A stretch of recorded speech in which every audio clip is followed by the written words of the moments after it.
Okay, welcome back everybody. Just want to show you that the chimney is done. So there's our straight stack and our kind of bending stack. I've got the roof done. Again, all this is overlaying cardboard shingles placed in position, some dress pins pushed down. Yeah, look, I don't know, maybe I got wussy fingers or something, but it starts to hurt after a while. So I don't know if that's just me, but if it's you, if you find after pushing a couple dozen of these in that it hurts your finger to push it in, a couple suggestions: use a thimble, or if you don't have that, wear a pair of like leather gloves or heavy duty gloves and push them in with that, because like my finger's numb right now, so I don't know what I did to myself. Anyway, do something to kind of protect your hands a little bit, because then when you go to do the next stage of your terrain, you're like, can't do it. Anyway, now it's time for the fun parts. I've got 3 little details planned for this thing that we're going to do together in this video.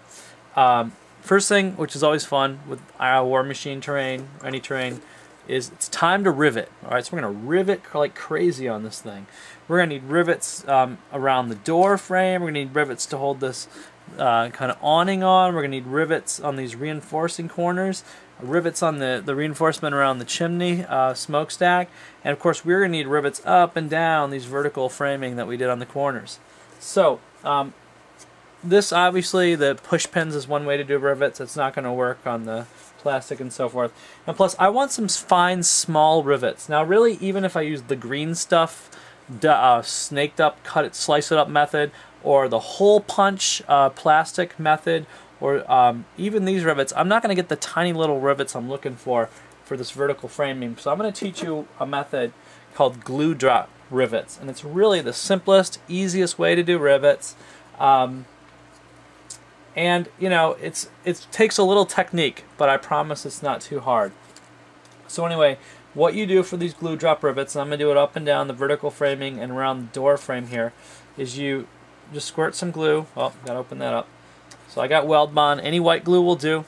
Okay, my favorite's Weld Bond. You make a pile of glue, have it handy. Alright, now what you're going to do is you're going to take just a regular old toothpick. Alright, regular toothpick. And with that toothpick, you're going to dip the tip in your glue. Alright, the tip in your glue, like this. And just get a little glue on there.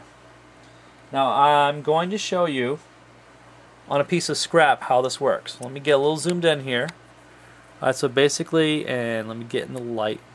So what you do is you get a fair amount of glue on there, and you just stick the tip of your glue down. Alright, so hopefully you can see that okay. Alright, so you stick just the tip of your glue down, and then you just make a line. Now this is going to be a little intimidating. You're going to wonder if this is going to come out right, but I'm telling you, it's going to. You got to have a little faith that the Gluedrop will kind of, see, I didn't get enough glue there, so I just go back. You have to have a little faith that the Gluedrop will find its natural shape, which is to form a natural little bead, which is going to become your rivet. So you can see how fast I'm knocking these off on here.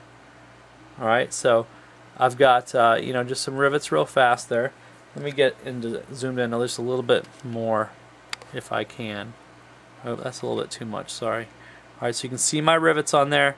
Now these are going to dry transparent, so after you do all this riveting on your building and they all dry clear because it's white glue, you're going to wonder, did I even do anything? Did I just waste my time? The rivets are there, and when you do your painting and your washing of your metal framing and so forth, they're going to pop and show up. Have faith in it. Alright, so this is a really simple method for making tiny rivets. Alright, so highly suggest it. So it's going to be hard to see because now instead of that cardboard, I'm going to be working white on white. So let me try to get an angle here where you can see what's going on. Alright, so what I'm going to do is I'm going to take my toothpick, drop it down, let it bead. Get a little more glue on there, drop it down, let it bead. Alright, let's do another one. Drop it down, let it bead. Drop it down, let it bead. You're just barely touching, and the glue will naturally come off your toothpick and find its new home as a happy rivet on the side of your building. So look how fast this goes. Right, and they really are going to look nice. You might get a little variation in the size of these, but who the heck cares? I mean, This is the Iron Kingdoms. If you're telling me they mass produce perfectly identical shapes and size rivets, I don't believe you. So you're going to get a little variation, and that is fine, and it gives the building character, and I love it. Alright, that top one had a little bit too little glue. I'm going to go back in there. So hopefully you can see, alright, the rivets now on the side of that building. Those are going to look splendid when we're done. White on white right now, not popping out, not looking great. They're going to look really cool when we go and paint this thing. Alright, so again, I'm going to do the same thing around the door frame. It's going to work just as well on the cardboard as it did on the plastic. My only suggestion is when you do one side of the building, although these dry super fast because the drops are so small, what I want you to do is to just let it sit for a couple minutes, because when you're handling this thing all over the place, when you're twisting it to get to another side, there's always a chance that you might touch these rivets and they have a smudgy mess and they're no longer a rivet. So just let it dry for just a few minutes on each side, and that way you're safe to handle it.